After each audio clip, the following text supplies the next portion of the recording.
வணக்கம். இந்த வீடியோவில் சற்று முன் அரசு ஊழியர்களுக்கு 41% அகவிலைப்படி DADR உயர்வு சார்ந்து ஹாப்பி நியூஸ் குறித்து தகவல்கள் கிடைத்திருக்கிறது.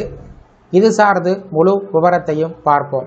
இந்த வீடியோவை தொடர்ந்து பார்க்குறதுக்கு முன்னாடி நம்ம சேனலை இதுவரைக்கும் சப்ஸ்கிரைப் பண்ணாதவங்க சப்ஸ்கிரைப் பண்ணிக்கோங்க.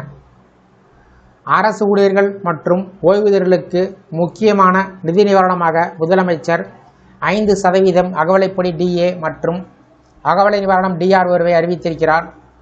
இந்த உயர்வு மூலம் அகவிலைப்படி 36%லிருந்து 41%ஆக அதிகரிக்கப்படுகிறது. இது 2026 ஏப்ரல் 1 முதல் அமலுக்கு வரும். இந்த அறிவிப்பு மாநில நிதியமைச்சர் பிரணஜித் சிங் ராய் தனது பட்ஜெட் உரையை முடித்ததும் வெளியிடப்பட்டுள்ளது.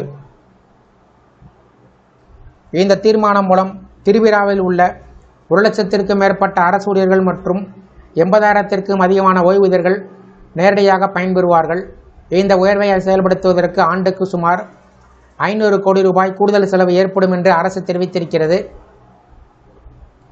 இது குறித்து முதலமைச்சர் கூறுகையில், மத்திய அரசு ஊழியர்களுக்கு வழங்கப்படும் அகவிலைப்படி நிலையை அடைவதற்கு முயற்சிகள் தொடர்ந்து நடைபெற்று வருகிறது. தற்போது மத்திய அரசு ஊழியர்கள் 58% அகவிலைப்படியை பெறுகிறார்கள். இதனால் திரிபுரா அரசு ஊழியர்கள் இன்னும் 17% பின்தங்கியிருக்கிறார்கள். இந்த அறிவிப்பை ஊழியர் சங்கங்களும் ஓய்வூதியர்களும் வரவேற்றிருக்கிறார்கள்.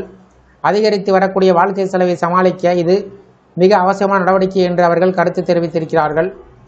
இதற்கு அரசியல் முக்கியத்துவம் இருப்பதாக சிலர் கருதுகின்றனர். சட்டமன்ற தேர்தல்கள் நெருங்கி வரக்கூடிய நிலையில் அரசு ஊழியர்கள் மற்றும் ஓய்வூதியர்களின் ஆதரவை பெறக்கூடிய முயற்சியாக இந்த முடிவு பார்க்கப்படுகிறது.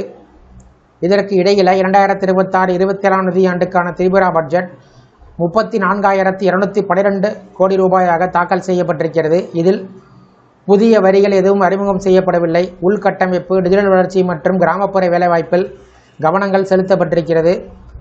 மொத்தத்தில் இந்த அகவிலைப்படி உயர்வு பணவீக்க அழுத்தத்தில் இருக்கும் அரசு ஊழியர்களுக்கு ஓரளவு நிவாரணமாக இருக்கும் என்று எதிர்பார்க்கப்படுகிறது. இந்த வீடியோ குறித்து உங்களுடைய கருத்துக்களை கமெண்ட் செக்ஷனில் கமெண்ட் பண்ணுங்கள். இந்த வீடியோ பிடிச்சிருந்தா வீடியோக்கு ஒரு லைக் பண்ணுங்கள். இந்த வீடியோவை உங்களுடைய நண்பர்கள் மற்றும் உறவினர்களுக்கும் ஷேர் பண்ணுங்கள். நன்றி.